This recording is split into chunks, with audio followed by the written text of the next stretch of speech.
Zdravo svima i danas ću vas učiti kako da oborite baku praseta. Kako da oborite baku praseta. Kako da oborite baku praseta.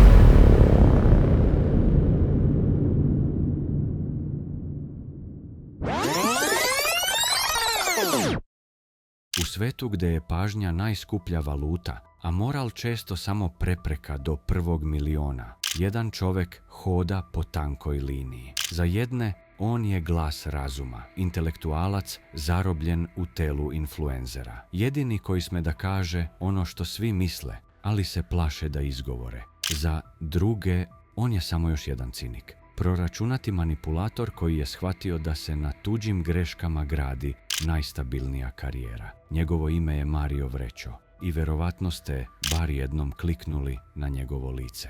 Ali iza te savršene montaže i ironičnog osmeha krije se priča koja je mnogo kompleksnija od običnog YouTube uspeha. Ovo nije priča o smešnim videima. Ovo je priča o čoveku koji je odlučio da postane ogledalo jedne generacije. I o ceni koju je morao da plati kada je to ogledalo okrenuo ka najmoćnijoj sili na Balkanu. Da li je Mario Vrećo heroj novog doba ili samo još jedan igrač koji je naučio pravila igre bolje od drugih?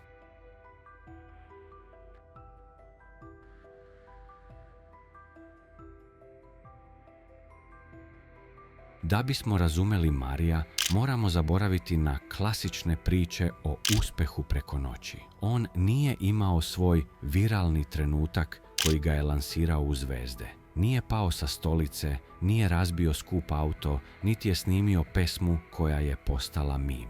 Ne, njegov put je bio dosadan. I to je njegova najveća snaga. Dok su drugi jurili jeftine senzacije, Mario je sedeo u mračnoj sobi i učio zanat. Montaža, zvuk, kolor korekcija. Shvatio je nešto što većina Balkana tada nije. YouTube nije samo kamera. YouTube je televizija nove generacije. On nije želeo da bude samo YouTuber. On je želeo da bude reditelj sopstvenog života. Njegovi rani radovi nisu bili vriska i psovke. Bili su eksperimenti, testiranje granica, kako prevariti sistem, kako zaraditi novac na internetu. Razbijao je mitove o lakoj zaradi, dropshippingu, forex prevarama. Publika je u njemu prepoznala nešto retko. Inteligenciju. Nije vas tretirao kao broj. Tretirao vas je kao saučesnike u razotkrivanju gluposti. Bio je onaj pametni lik iz kraja koji zna engleski, prati svetske trendove i donosi taj zapadnjački, brzi stil montaže na naše prostore. Ali talenat bez platforme je samo hobi. Ulazak u basivity sistem i saradnja sa gigantima poput Samsunga i Coca-Cola dali su mu ono što drugi nisu imali. Korporativni legitimitet. Postao je brand safe. Lice koje možete staviti na billboard, a da se ne postidite. Ipak, ta savršenost je počela da budi sumnje. Ako pitate njegove fanove šta ih privlači, reći će vam, on je direktan. Mario Vrećo je izgradio imperiju na komentarisanju. On je meta-kreator. Njegov sadržaj je parazitski u najboljem smislu te reči. On uzima tuđi sadržaj, tuđu dramu, tuđu glupost i pretvara je u zlatnu polugu ironije. On voli gledanost i to ne krije. Njegovi naslovi su često definicija clickbaita. Najveća greška mog života, kraj kanala, hakeri, ali za razliku od drugih, on vam namigne dok vas laže. On koristi provokaciju svesno, kao alat. Kaže vam, znam da znate da je ovo clickbait, ali ćete svejedno kliknuti. To je psihološka igra u kojoj on uvek pobeđuje. Mnogi ga porede sa američkim zvezdama, poput Davida Dobrika. Taj brzi stil, ta ekipa prijatelja oko njega. Ta prividna spontanost koja je zapravo hirurški precizno izrežirana. Neki kažu da je to kopija, drugi kažu da je to adaptacija, ali niko ne može da porekne da radi. Bilo bi nepravedno svesti ga samo na cinika, Jer kada se kamere ugase ili bar, kada se promeni objektiv, vidimo drugog Marija, disciplinovanog, vrednog, momka koji promoviše trening, rad na sebi i zdrav razum. U moru influenzera koji deci prodaju maglu i kocku, Mario je često bio glas koji kaže: uči školu, nauči zanat, treniraj. Njegova Talas Akademija za videomontažu nije samo biznis potez. To je dokaz njegove filozofije. Daj čoveku alat, a ne ribu. Mnogi mladi ljudi svedoče da su upravo zbog njega počeli da zarađuju svoj hleb, učeći veštine koje su tražene u 21. veku. On ima tu sposobnost da motiviše ne praznim rečima, već ličnim primjerom.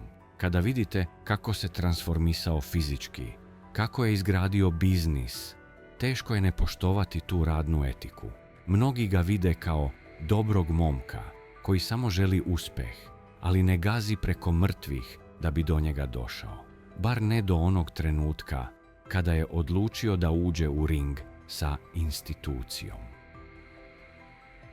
Ali svako svetlo baca senku. Deo publike, posebno onaj stariji i kritičniji, počinje da primećuje pukotine u oklopu. Taj stav "ja sam pametniji od vas", koji ponekad ispliva između redova. Postoji ta tanka linija između satire i maltretiranja. Kada Mario analizira nekoga, da li je to kritika ili cyberbullying upakovan u celofan humora. Mnogi veruju da on ponekad ide predaleko.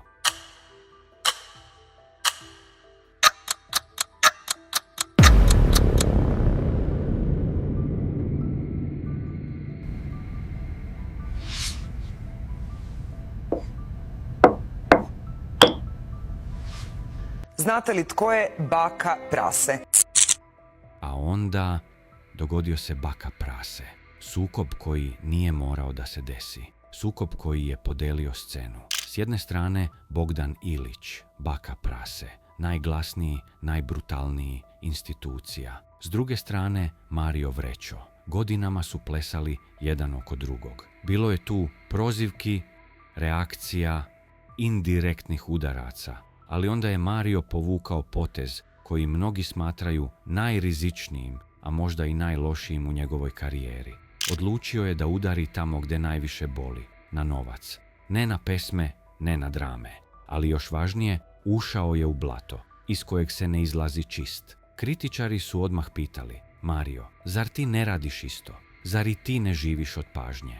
Baka prase je uzvratio brutalno, nazivajući ga ljigom i optužujući ga da sve radi samo zbog pregleda, jer mu kanal umire. Po mišljenju mnogih, Mario ovdje nije morao da ulazi u konflikt. Izgubio je onaj oreol iznad situacije. Spustio se na nivo realitija koji je godinama ismevao. Za mnoge fanove ovo je bio trenutak kada je maska pala. Da li je to bila borba za pravdu ili samo očajnički potez da se ostane relevantan u algoritmu koji jede decu? Ali priča se ovdje ne završava.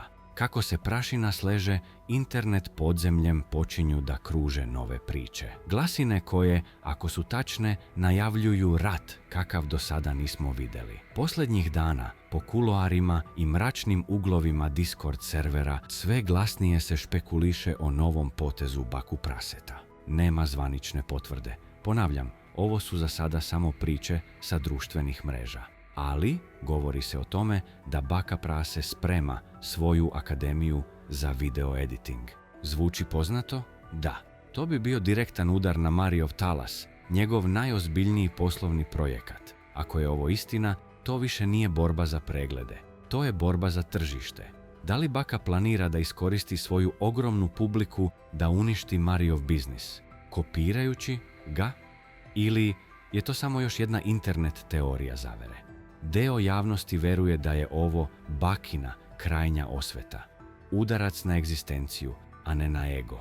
Ali dok ne vidimo zvaničnu najavu, ostaje nam samo da nagađamo šta se dešava iza zatvorenih vrata balkanske YouTube scene.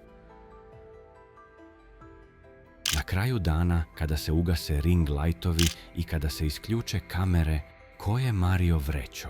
On je nesumnjivo jedna od najsnažnijih ličnosti koje je internet na Balkanu ikada proizveo. Čovjek koji je definisao stil, podigao standarde i naterao nas da razmišljamo o onome što gledamo. Ali njegova priča je i opomena. Pokazuje nam da u digitalnoj areni nema nevinih, da svaki uspon nosi teret i da svaki napad na drugoga ostavlja ožiljak i na napadaču.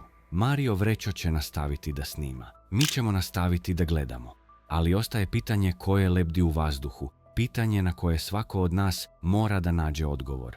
Da li je gledanost vredna svakog sukoba i da li je pobjeda u komentarima zapravo poraz u stvarnom životu?